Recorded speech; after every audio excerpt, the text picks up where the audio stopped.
Hi friends, welcome to Learn with Krishna Sandeep channel. In this video, we'll see how to get current timestamp in Java. So let's create a new class and name it as timestamp demo. So in this example, what we are trying to see, we are going to get the current timestamp.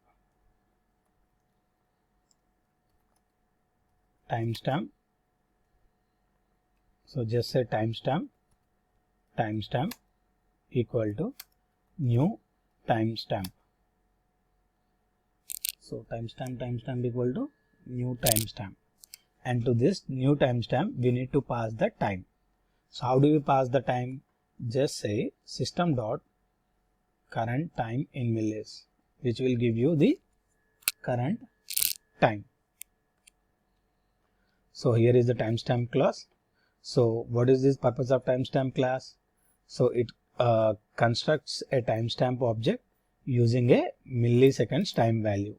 So public timestamp long time. So the seconds are stored in the underlying date value. So the fractional seconds are stored in the nanos field of the timestamp object.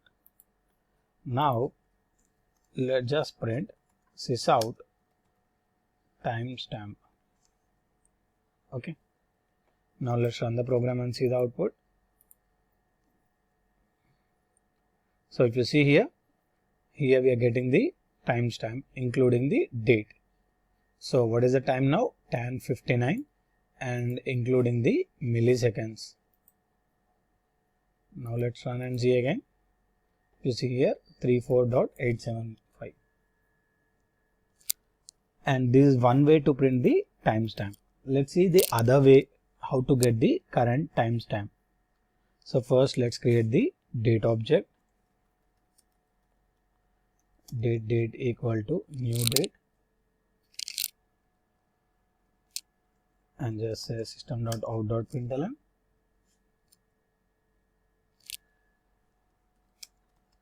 new timestamp of date dot, just say date dot get time. So first what we need to do, we need to create a data object and we need to pass this data object to this timestamp, and from the date just call the get time, which will print the time.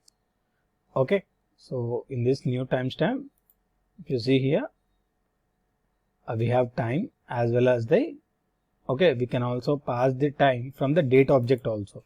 So that is the reason, if you see I have taken the date object java.util.date. We have created the date object, and from the date we are calling get time, and we are passing this get time, the time, to the timestamp, so which will return the current date and time. Now if you run, you see we are getting, this is the output. So hope you understand how to get the current time using the timestamp class.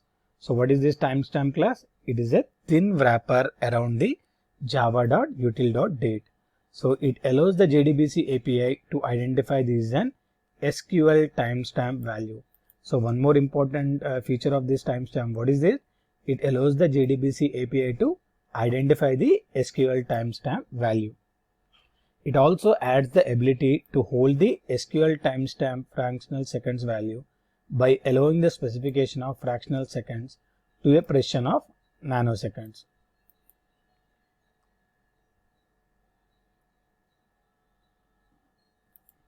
So hope you understand what is the timestamp and how to get the time from the timestamp.